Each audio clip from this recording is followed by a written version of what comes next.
Take it away, Gordon.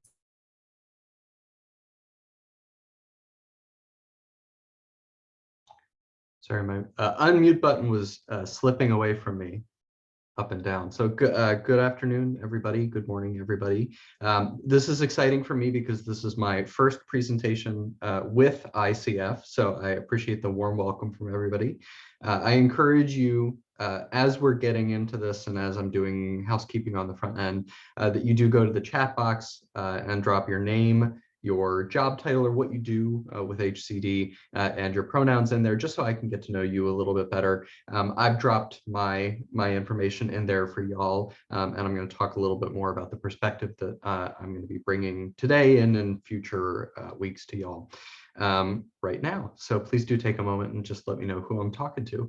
I would also encourage you, if you feel comfortable and when you feel comfortable, to turn on your webcams. You don't have to do it. I'm not going to be upset if you don't, but I do have your shining faces to my right over here. And so if I see folks looking confused, or if I see folks looking excited, or if I see folks looking like enraged, then I'll do my very best to respond to whatever you're giving me. So just do think of this as an opportunity to really engage. Ultimately, at the end of the day, if we do 35 hours of me talking at you, I guarantee that nobody's going to have a lot of fun, because I wouldn't want to listen to me for 35 hours on end, and I promise that you don't. So please interact, please be engaged, and please come with me. So as Chris said, I come to y'all from actually very recently from state government. I was most recently with the Louisiana Housing Corporation, which does many of the same things that HCD does in Louisiana, where I, in addition to, for the last couple of years, managing a large portion of its ESG CV implementation, I was primarily the manager of the Louisiana Balance of State Continuum of Care, which covered roughly half the state of Louisiana, and included many sort of local regional areas that would otherwise sort of in your neck of the woods be small regional COCs. So we had one larger COC that combined them. Before which I worked for the state of Wisconsin, which you may notice is on the absolute opposite end of the United States. So I went from the coldest place to the warmest place, not regretting that today. Where I was their statewide ESG manager for several years, before which I was at the community level and managed transitional living and rapid rehousing and community development. And so I've spent really my entire professional career answering the questions and trying to provide the information that I'm set up to provide you with during these brown bags. And the consequences for me and the responsibilities for me and the privileges for me have been the same as they are for you. Ultimately, that when I was at the community level, these had repercussions for me because I was implementing them. When I was at the state level, they had consequences for me because I was managing them. And when I was with the Louisiana Housing Corporation, they had both, because I was on both the continuum of care side and the ESG side. So I'm really excited to share with y'all what I can bring to you from the communities that I've served in the past, which is both sort of the letter of the law, but also the experience of having interpreted it for nearly a decade. So that's my pitch on why I might be worth listening to from time to time. So I'm going to go ahead and dive right in. I see folks dropping their information in the chat. Thank you very much. It's really nice to meet you, Sam and Jeanette and Giovanni and Tuesday. Thank you very much. We're going to go ahead and get into the presentation. The only other thing that I would add is that this presentation was originally developed with a half an hour in mind. And so I will be going on tangents and discursing and hopefully answering your questions throughout. So please throw them at me when you got them. There we go. So we've a friendly reminder, please do let us know something you're hoping to learn from today's presentation in the chat, and we'll do our best to either answer those questions today or put together a more comprehensive answer for you as a follow-up. So our learning objectives today, really we're looking at three things. One of them is to give you a solid foundation about what fair market rent and rent reasonableness are. There really are two standards of rent affordability under ESG as well as other programs, but we're going to be focused on annual ESG today. understanding when your ESG subrecipients, which I understand you call grantees, when they're required to apply FMR and rent reasonableness standards, which ESG program component types require it, which eligible activities within those components require it, and at which point during a given participant's project term, you're going to want to assess or reassess fair market rent and rent reasonableness. And finally, we're going to review your role from the HCD perspective, the role that you play in the fair market rent and rent reasonableness assessment processes. So really, we've broken it down into kind of 4 pieces. We're going to give you the foundations. We're going to talk about what your subrecipients or your grantees are required to do. We're going to talk about the nuts and bolts of how you calculate FMR and rent reasonableness. And then we're going to talk about what your requirements are. And at the end of the day, ultimately, your requirements are going to focus in on things that you need to be doing now or things that you can do now to support your subrecipients so that you come away from today with action items and things that you can do. So fair market rent. One of the things that you will learn about me is that we have access to a limited bank of stock photos, which means that I will always aim for the visual pun. So if we're talking about foundations, I am, of course, going to put some makeup foundation right up there just to slide us in easily. The big sort of 30,000 foot picture, fair market rent and rent reasonableness, which I will usually write out as FMR and RR, are housing affordability standards. They're ways of saying, is this housing unit within a given rental market affordable or not affordable? ESG can only provide rental assistance to a given participant if the housing unit that ESG is going to assist meets both of those criteria. The criteria are, number 1, the unit's gross rent has to be less than or equal to the area fair market rent. And you have to determine that the unit's gross rent is reasonable in comparison to the rents for comparable unassisted units. And I promise that I will define all of those terms as we dig into it. But the very big highlight is the unit's gross rent has to be under FMR, under or equal to, and you've got to look at it and determine whether that rent is reasonable compared to other unassisted units. The rhythm of that is you have to determine whether a unit meets FMR and RR before the initial lease is signed, and then periodically thereafter. And we'll discuss what periodically means later on in the presentation. Again, as you are getting questions, drop them in the chat. We're happy to field them. This is sounding even to me very technical. And so as you're getting questions, or if you don't know something, or if you just want clarification, please do let us know.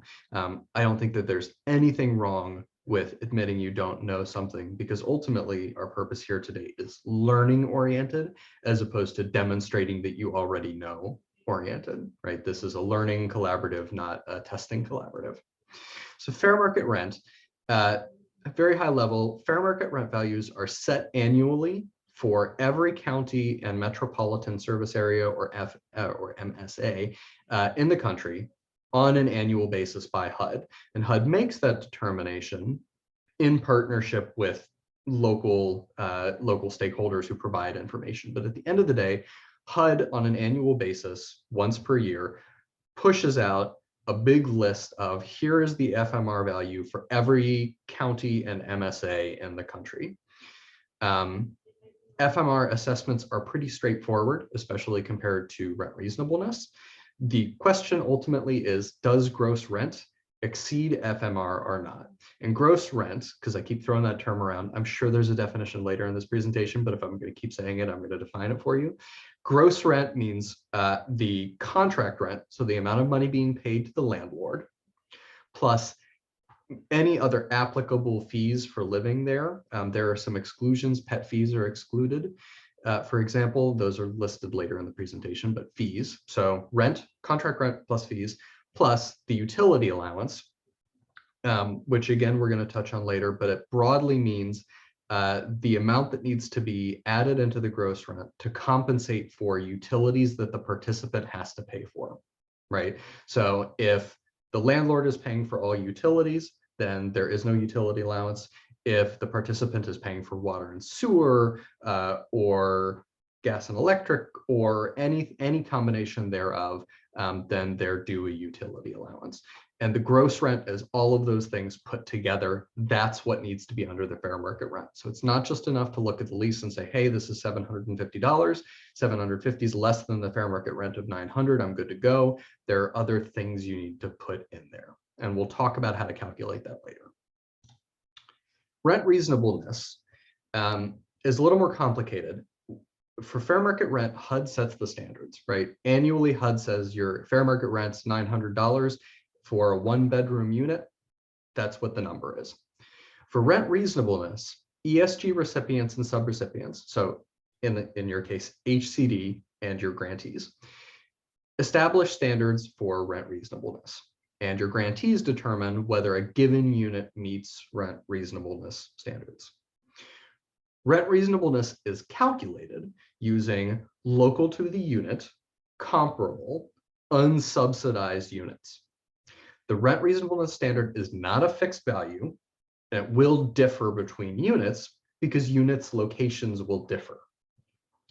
Rent reasonableness is obviously going to be more complicated than FMR because, of course, you have to find local units and compare units, and that value is going to move around, and it's not as easy as just saying 750 is less than 900. But there are ways to simplify it for both the recipient, so HCD, and your subrecipients, so your grantees and their sub-subrecipients. And we'll talk about that a little bit more later. At the end of the day, though, much like fair market rent, gross rent for a given participant's unit cannot exceed the rent reasonableness standard you establish for that unit. Can't exceed it. And so the reason I say rent reasonableness standard is because it's a little more flexible than fair market rent. So one of the things you'll see later is the rent reasonableness standard could be at the subrecipient's discretion or the recipient's discretion. You could say rent reasonableness is going to be, we're going to try and arrive at a number, and you got to be below the number, right? That's one way to do it, but it's not the only way to do it. Rent reasonableness standards could also be, okay, our written policy, our written standards say that if the unit's rent is within $50 either direction of the average of our comparable units, or $100 either direction of the average of our comparable, for example, then it's reasonable. And so it's not quite as simple as, is this number less than this other number? There's more flexibility there. Flexibility leads to complexity, but it's also a tool, it's a strength, right? It can be leveraged to talk more in a more nuanced way about what actual on-the-ground experiences of rent are. But again, the gross rent cannot exceed the lower of the two. Can't exceed the lower of the two. And my technology is all over the place today, so you're going to have to forgive me. Cool. So this is roughly, this is our crosswalk of fair market rent versus rent reasonableness. Again, at the end of the day, the subrecipient or the sub-subrecipient, whoever is providing assistance to the household, whoever's making that assessment, has to calculate whether a unit meets both standards. Who establishes the point of comparison for the standard? For HUD, for fair market rent, it's HUD, it's annual, and it's at the county or the metropolitan service area, so it's large city area. For rent reasonableness, it's going to be whoever's responsible for doing the assessment. The recipient can set standards for that, or the subrecipient can set standards for that, but you're going to look for those standards in your written policy. And at the end of the day, the gross rent cannot exceed either standard. So whichever is lower is going to be your sort of lower boundary of rent. Subrecipient requirements. Any questions so far? I'm not seeing any Gordon, and I don't see anyone raising their hand, so I think we can move on. Okay, no problem. I always like to try and pause and ask for questions. If I don't see responses, if I don't see any questions, it means either I'm a much better teacher than I think I am, or people are just staying quiet. And so I encourage, again, folks to speak up if you have questions. Hold on, I was watching the screen. Jeanette, did you come off mute to say something? Did I step on you, or did I see something funky? No, okay, cool. Jeanette's cool. All right, yep, go forward.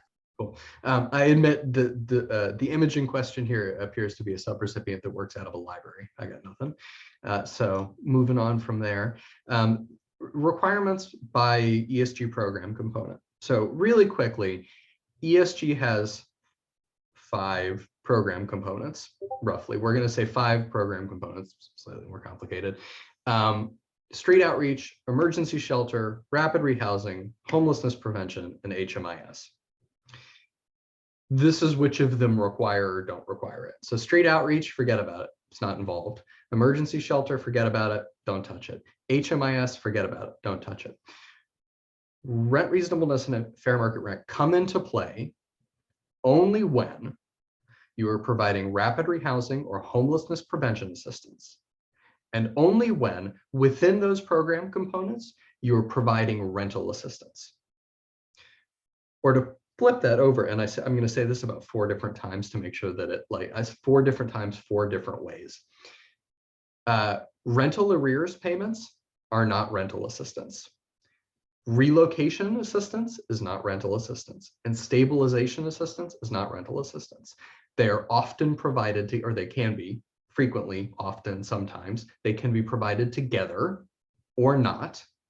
But if rental assistance isn't in the mix, fair market rent and rent reasonableness are not a requirement, even if you're providing rapid rehousing and homelessness prevention assistance. This is another way of expressing the exact same thing. It's required if you're providing rental assistance. It's required if you're providing rental assistance and a one-time rental arrears payment. It's required if you're providing rental assistance in housing, relocation, or stabilization. It is not required if you're providing a one-time rental arrears payment, or if you're providing housing, relocation, or stabilization, but not rental assistance. But if you later provide rental assistance, it becomes required at that time. So I mentioned the timing of things, certification and recertification. So an initial certification, so participant intake, fair market rent and rent reasonableness need to be assessed before the initial lease is executed. And sort of other groups, I might say, okay, so can somebody tell me why? But this is like if it was a snake, it would have bit you type situation. The answer is if you do it after the lease is executed and discover that actually the lease is over fair market rent or rent reasonableness standards, then you can't pay for that unit and the landlord is going to be really unhappy, to say nothing of the participant who thought they were housed. So you calculate before you execute the lease. Recertification. You have to recertify these things. And it's complicated because the recertification timing for fair market rent and rent reasonableness are slightly different. In general, you have to recertify before a lease renewal is executed. You recertify both of them at that time because you have to demonstrate anytime you're going to make a payment on a unit, a rental assistance payment on a unit, you have to demonstrate that it meets FMR and rent reasonableness standards. So before lease renewal is executed, you have to redo your FMR and rent reasonableness calculation, which incidentally could mean that the unit is now over one of those standards. And that's a point at which, and we can talk more about that, but that's a point at which you're negotiating with the landlord to say, hey, this standard has changed slightly and we need you to come down a little on the rent. Or that's a point at which you try and negotiate with the landlord and the landlord says, no, that rent's not moving. And you say, okay, so the participant now has to move, and you continue serving that participant by helping them find a different unit and continuing to serve them. If an existing participant moves to a new unit, you have to do it you have to recertify the new unit. Again, it's a new lease, it's a new unit, you've got to recertify. anytime your project's written policies and procedures or written standards require reassessment, you have to reassess. And you're going to hear this from me over and over and over again, which means that your subrecipients or your grantees need to have written standards, and those written standards need to address times at which you might want to reassess FMR and rent reasonableness certification and recertification. Put it in writing and follow the policy once it's in writing. And there are times that you would want to reassess it. Again, it's nuanced and we can kind of talk about it once we're further into the weeds. But if your policy says you need to reassess it, you should reassess, and you should have a policy that says whether you reassess and when you do. There are certain other rent reasonableness specific reassessment triggers that are written into the rent reasonableness federal statutes. Generally speaking, the other stuff on this slide covers all of those times. And generally speaking, the other statutory triggers have to do with like if the rent goes up. And if the rent goes up, that requires a new lease, at which point you're recertifying anyway. You can check the slide notes for details, and it's good to incorporate those into your written standards. But generally speaking, what you see is the timing that you're going to be dealing with. Calculating fair market rent. The visual pun here is, of course, that rent reasonableness is much more simple than this, which I, of course, have no idea what it means because I majored in creative writing. Key concept, gross rent. We talked about this earlier. We're going to hit it again because it's important you understand it. Total rent. This is the term HUD likes. This is the term you're going to see when you look it up. This is the term, I think it's in statute, actually, but this is the term that you're going to see. Total rent is the contract rent, which again is the amount that's written in the lease that says, hey, you have to pay me $750 a month to live here. Any fees that are required for you to occupy the unit, other than late fees and pet fees. So if there's a $50 late fee, that's not included. If there's, okay, there's $25 a month if you want to bring your cat, that's not part of gross rent. But other occupancy fees, like for example, if there's a maintenance fee included, like a $25 maintenance fee for grounds maintenance or for unit maintenance or whatever, that's part of gross rent because fundamentally that's something that you need to pay to occupy the unit. And I think for what it's worth, from a participant perspective, they would look at it frequently and say like, okay, if the contract rent's $750 and I've got $25 maintenance, the rent's $775, right? Which is a perfectly reasonable perspective. We divide it out here because the numbers will be listed in different places on the lease and because statute says we have to. Finally, utility allowances. The monthly, you need to, again, if the participant is paying for any utilities, if all utilities are included, you can ignore the utility allowance. And that's a pretty good situation, by the way. Utilities included often makes everybody's life easier. When not all of the utilities are included, you have to increase the total rent by an amount that is specified by the local public housing authority. And that amount is supposed to represent the average cost or the median cost of that utility over a 12-month period for the average participant in that unit. And so it'll be, $9 for sewer, right? Or however much for heating or however much for electric. And it can get pretty granular. The local public housing authority, or PHA, they publish those. They're supposed to publish those schedules every year. Most of them do, mostly on a yearly basis. You're required to use the most recently published one when you recalculate.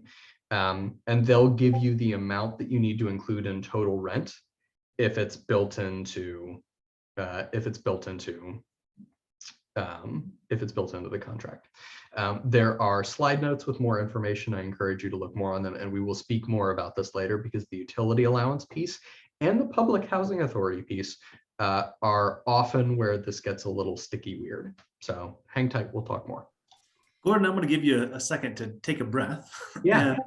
And just mention that, when we talk about those utility allowances and public housing authorities, obviously we have a lot of public housing authorities in the state of California. We have more public housing authorities than we do COCs, and we've got 44 of them. So obviously this is not an easy thing to just say, oh, it's the public housing authority, because there might be several in a jurisdiction as well. So I know we're going to go into that a little bit more in more detail here. I just wanted to give Gordon some space and time to take a minute to breathe, and note that that is definitely a challenge. And there's a lot of challenges that California has, but the number of grantees, the number of subrecipients, number of sub-subrecipients, and also number of PHAs kind of add to the complex nature of this. And I don't want to downplay that at all. I want to really just reinforce that that is real. We feel it. We know you feel it as well. Gordon, go for it.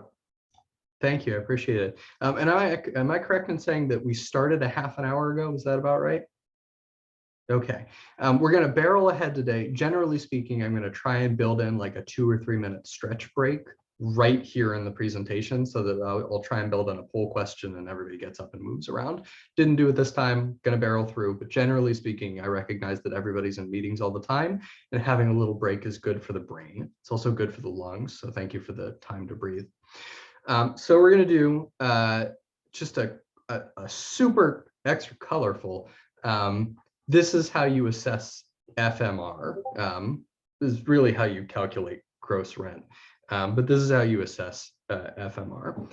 That's where that beeping's coming from. I have different speakers elsewhere that are driving me mad. So again, contract rent, $1,500. Occupancy fees, maybe that's grounds maintenance, for example, $50. Utility allowance is $1,787. And so the question when you're assessing fair market rent is that gross rent, that's $1,787? So you can probably see my pointer here. So is this $1,787, which we carry down here, less than or equal to, and you're going to see this sign from me a lot. This, for those of you who are not math people, less than or equal to, it means it's got to be the same as or less than. Is that less than or equal to the fair market rent value that is established by HUD?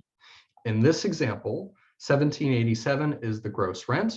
Fair market rent value is 1787. It means it does pass and you can rent it.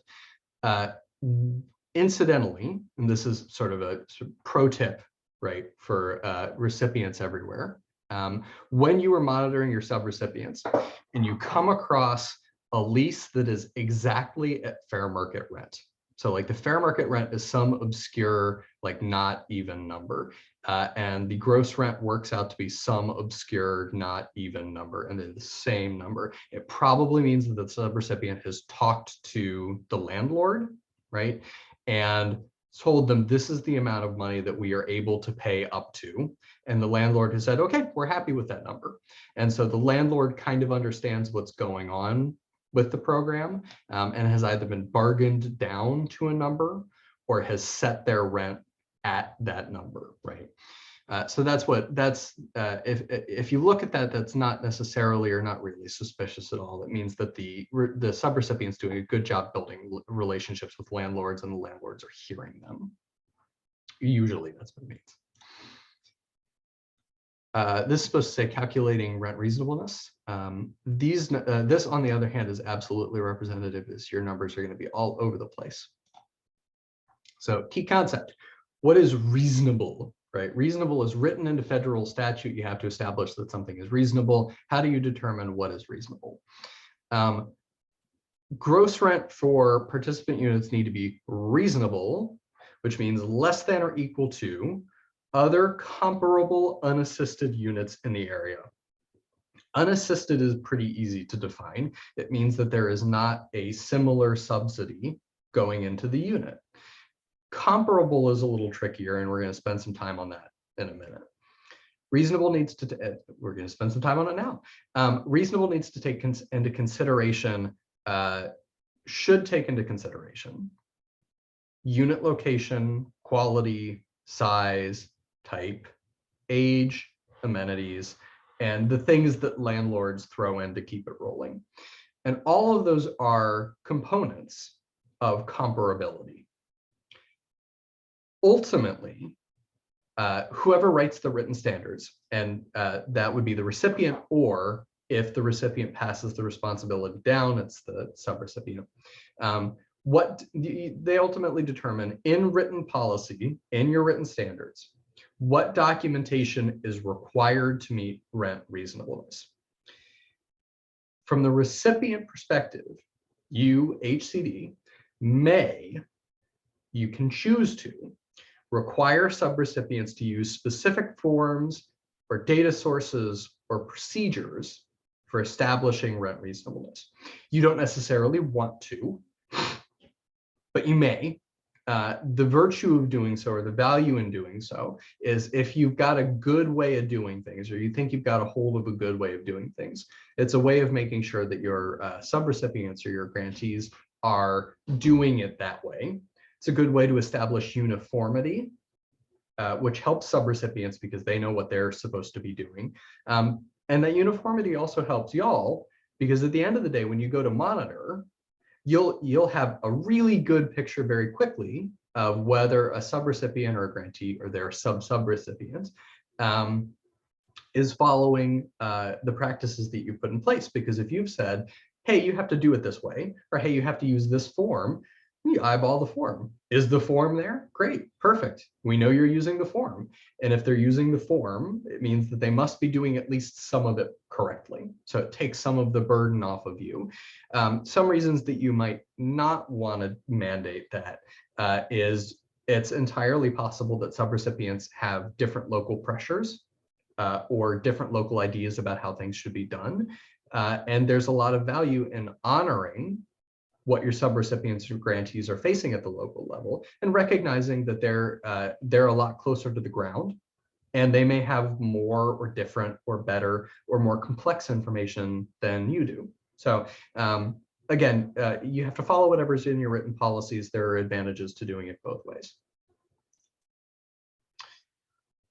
I'm just going to keep harping on this. Written policies, written standards, they're like the most valuable tool that you can put in your tool belt and in your subrecipients or your grantees tool belt, because at the end of the day, from a compliance perspective, the first question anybody is ever going to ask or should ever be asking is, okay, what does your policy say? And did you do the thing according to your policy? So your policies should describe how comparable units are identified, meaning how do you go out and find them, right? Is it Craigslist? Is it a newspaper? Are you driving around town and looking at signs for rent on lawns, etc.? It has to list which qualities are assessed for comparability, right? So that's age, number of bedrooms, number of bathrooms, square footage if you were strongly compelled, geographic location, which is often done by census tract, utility inclusion, whether it's a house or an apartment or a townhouse or et cetera, et cetera. So the things that make the unit what it is that are distinct just from the rent and utilities.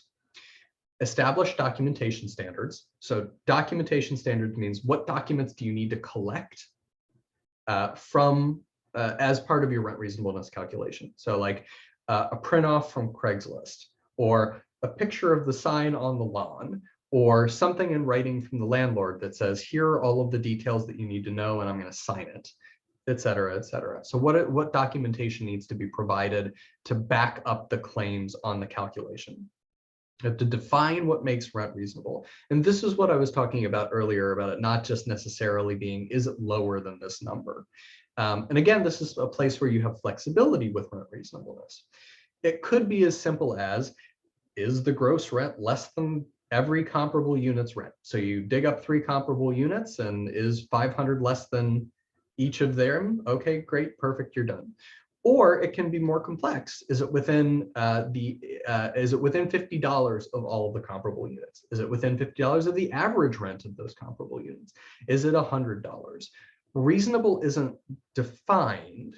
It's something that you have to establish.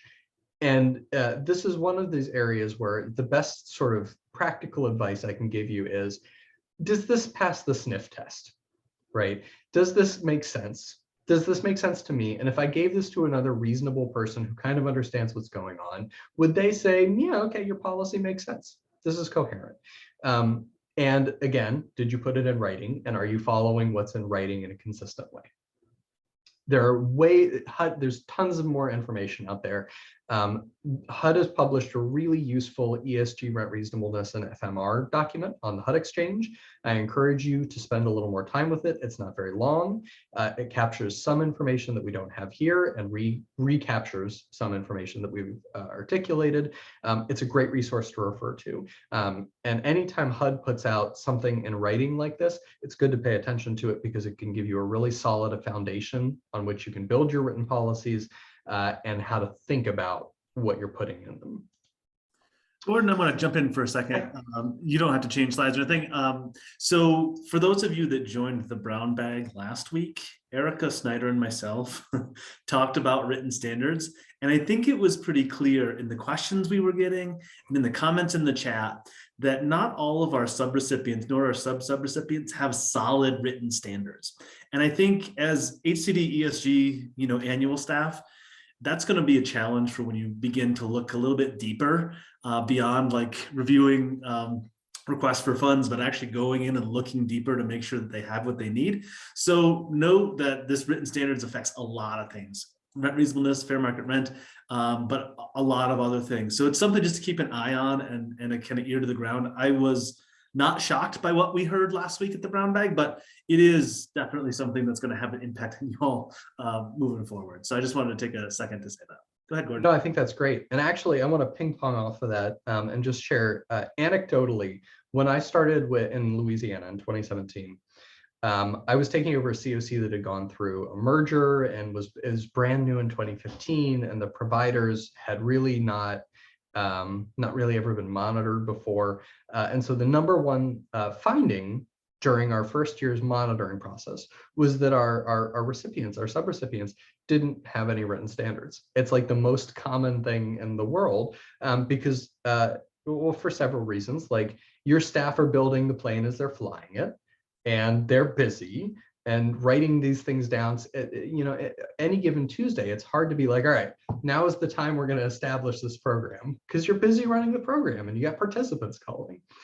And so we made it a feature of our monitoring to say, like, all right, here's some stuff to care about, but the one thing you need to get done before next year is produce these written standards. And that was really the timeline, is you've got 90 days to put something on paper, and by next year we expect these to look good. And then we provided follow-up training repeatedly and reviewed it with them so that it wasn't just punishment. It was, we were going in to keep an eye on them and to help them develop these standards. First year, 14 out of 14 recipients, no written standards or insufficient written standards. Second year, 4 out of 14. Third year, everybody had written standards that met the standards. And by that third year, what was really remarkable isn't just that they produced written standards, because anybody can put something on paper. It's that everybody understood what was in their written standards and were referring to them when we had questions during our monitoring or our compliance visits, which was really heartening, because it meant that their written standards were a tool that they were using rather than an obligation that they were fulfilling and then forgetting about. And that's the point of written standards. It gives you something to refer to and to back you up. Any given Tuesday, new turn of phrase. Absolutely. Any given Tuesday, which is the day on which homeless services occurs. So assessing rent reasonableness. Here's an example of the way that might work. And again, the 3 comparable units thing, that's something you're defining in your standards. I'm giving you one example. Almost all of this is tweakable based on what's appropriate at the HCD level and what's appropriate at the subrecipient or the grantee level, almost all of it. So this assumes that the policy somewhere says that all units have to have the same number of bedrooms. All of your comparable units have to have the same number of bedrooms as your participant unit and be in the same census tract. Might make more sense to use a smaller geographic unit, depending on if you're in a very dense urban area. Might make more sense to use several census tracts if you're in a really rural area. I've worked in areas where it was like, if the census tract touches the census tract of the participant's unit, it's good to go. I've worked in places where it was like, this needs to be within 5 city blocks. And it's what made sense for those areas. And the participant's gross rent needs to be less than the gross rent for each comparable unit. So you go out and find 3 comparable units. So you look at them and you say, okay, the participant's unit, which is the orange one in the bottom right-hand corner, their rent's $750. Okay, is that lower than the rent for all the comparable units? Yeah, 750, lower than, less than or equal to. So yeah, it's less than 800, it's equal to 750, it's less than 900. So you're good there. You look again and say, what's the census tract? They're all in census tract 24, that meets the policy. And you look again and you check and see if they're all one bedrooms. Participant units, one bedroom, all the comparables are one bedroom. So the policy says there are 3 things that need to be true. You've checked it, all 3 things are true. The unit meets rent reasonableness standards. Staff should sign and date the form that they use that demonstrates all of these things. Stick it in the participant's file, you're good. Perfect. Are you not advancing? All right, so we're going to throw a pop quiz at you. I promised there would be audience participation and we're going to make it happen. Here's a pop quiz. In a situation where the participant's unit meets other rent reasonableness standards, so it's the bedroom size is the same, the census tract is good, you've met you've answered all of your questions except the rent question. And when the policy says that the participant rent has to be less than or equal to the average rent of comparable units, can ESG subsidize this unit? So the FMR is 1,000. The average comparable, the rent reasonableness standard, the average of the comparable units is 950. The participant's rent is 975. Can ESG subsidize this unit? And Aaron, if we can get the poll thrown up there, I'm going to give you about 60 seconds to think through your answer. Please participate. I'm not sure is a totally okay answer. Absolutely. It can mean I don't know, and it can mean I didn't understand the question, and it can mean it's been a long week. It can mean a lot of things, but think it through. Chris, I see you trying to hop in. I was just going to fill the silence so you didn't have to. Feel free to answer this question. Take your time. Hopefully, I would like some Jeopardy music here, but we didn't have any queued up. But you can just kind of think it in your head, and we'll have Aaron close that poll momentarily and talk through those results. Anyone have any question on the pop quiz before we close it? Not seeing any. Okay. All right, Gordon, Aaron, when you are ready, it is back to you all. Okay, cool. Oh, this is great. This is so cool. Okay. So pop quiz says, can ESG subsidize this unit? Half of you said yes. A third of you said no. And everybody else said they weren't sure. So that's great. So thank you for that. Obviously, at least a third of you were wrong. But that's good because you thought it through, you applied yourself, you came up with an answer. I'm grateful for your participation. So let's see. Can ESG subsidize this unit? Can this PowerPoint advance when I click? ESG cannot subsidize this unit. So the 50% of you who said it could, you were not correct, which is okay. So let's talk about why. Let's talk through why. The answer is, yep, you get in the chat.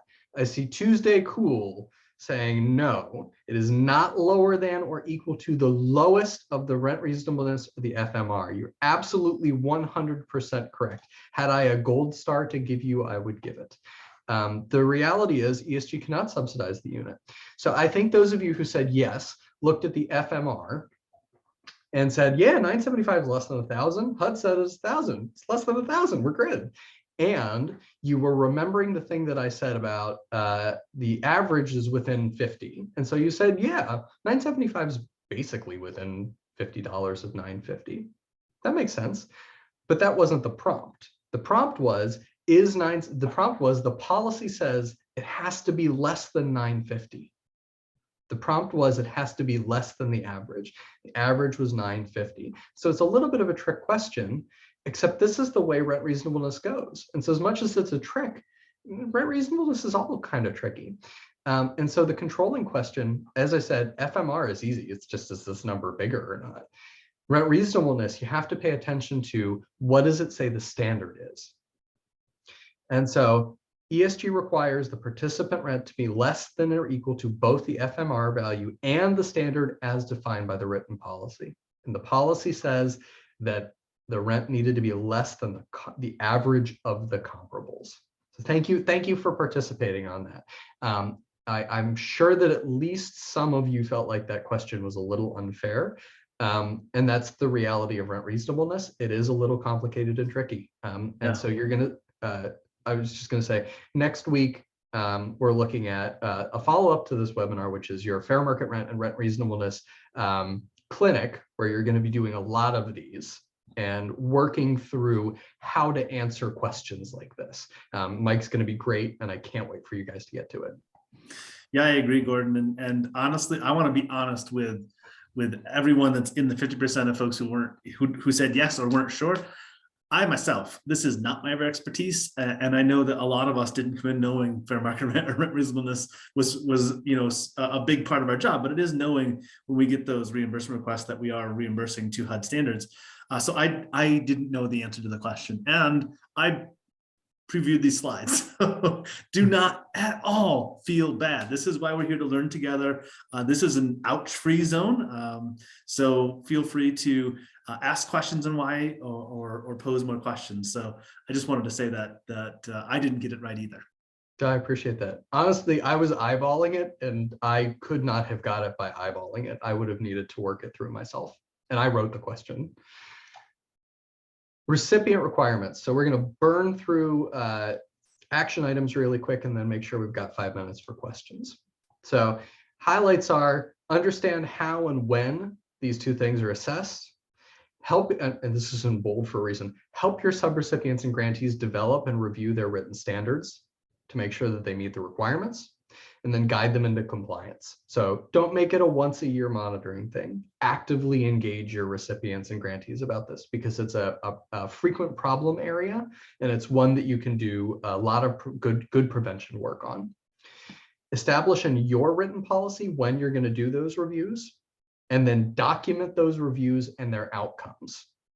And so reviews, for example, could be conducted annually during monitoring and quarterly periodically thereafter. But you could also say, we want to review the FMR and rent reasonableness at the beginning of each lease. So before we reimburse you, if you've got a new lease, punt us your fair market rent reasonableness assessment. We want to have a look at it so that we can catch this if you got a month wrong at the first month and not the 12th month, because that's a lot to figure out. That's a lot to untangle at the end of the grant.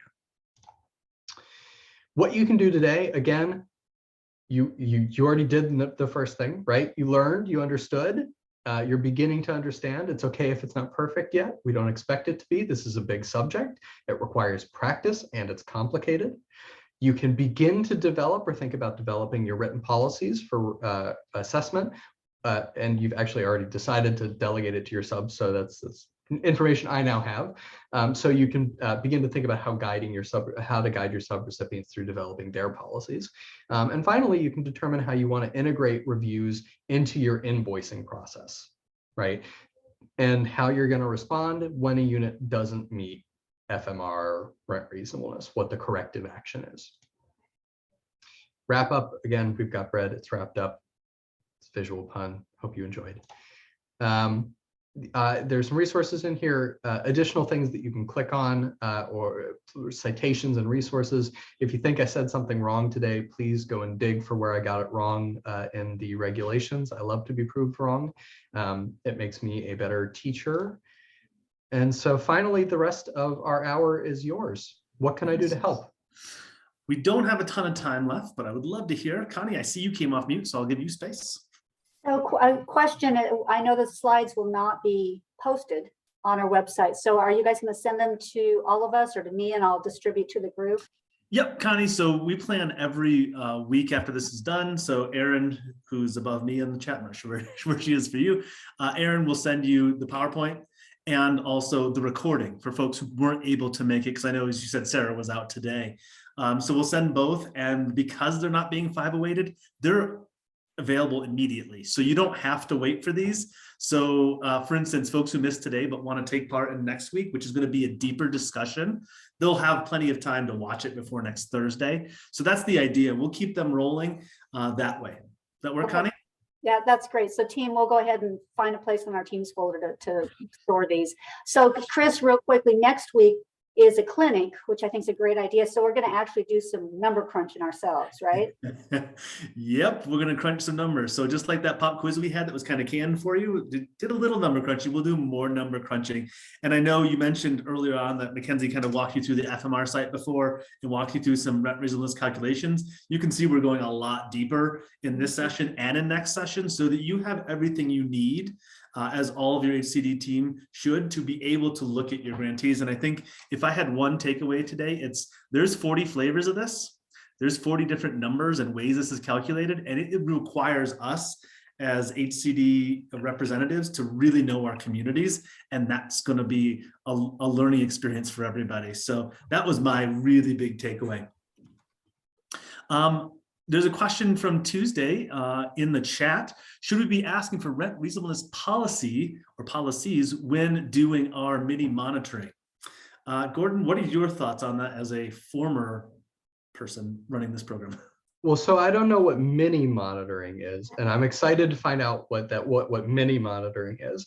But if you're making the time to sit down with your subrecipients and learn about their programs and review their compliance, I would say that their rent reasonableness policy, their fair market rent and rent reasonableness assessment policy should be very high at the top of your list of things to look at, both because it's going to be an essential part of, well, really 3 reasons. 1, it's an essential part of their rapid and HP implementation.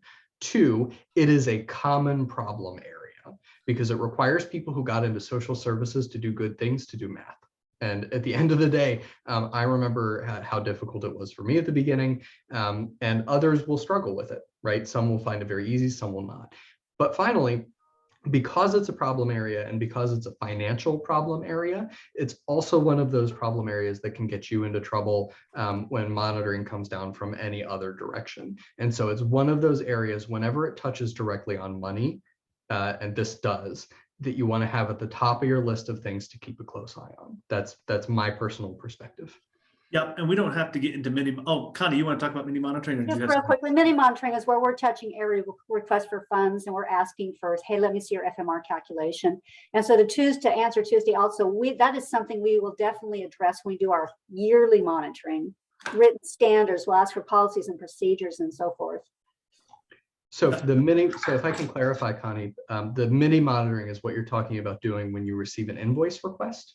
So when we call it request for funds, Gordon, and we fondly termed it mini monitoring because as our grantees send it in for reimbursement, we get a detailed expense report, which is not always super detailed. We don't know exactly what's in there. So we're starting to ask, we picked 2 expenses off that detailed expense reports for that request for funds. And we asked them, now we're asking for the backup. One Gotcha. would be, hey, you're charging us $2,000 for the rental assistance for HMIS client 1234. Hey, can you give me a copy of the signed lease? Give me a copy of how you calculated FMR, your rent reasonableness.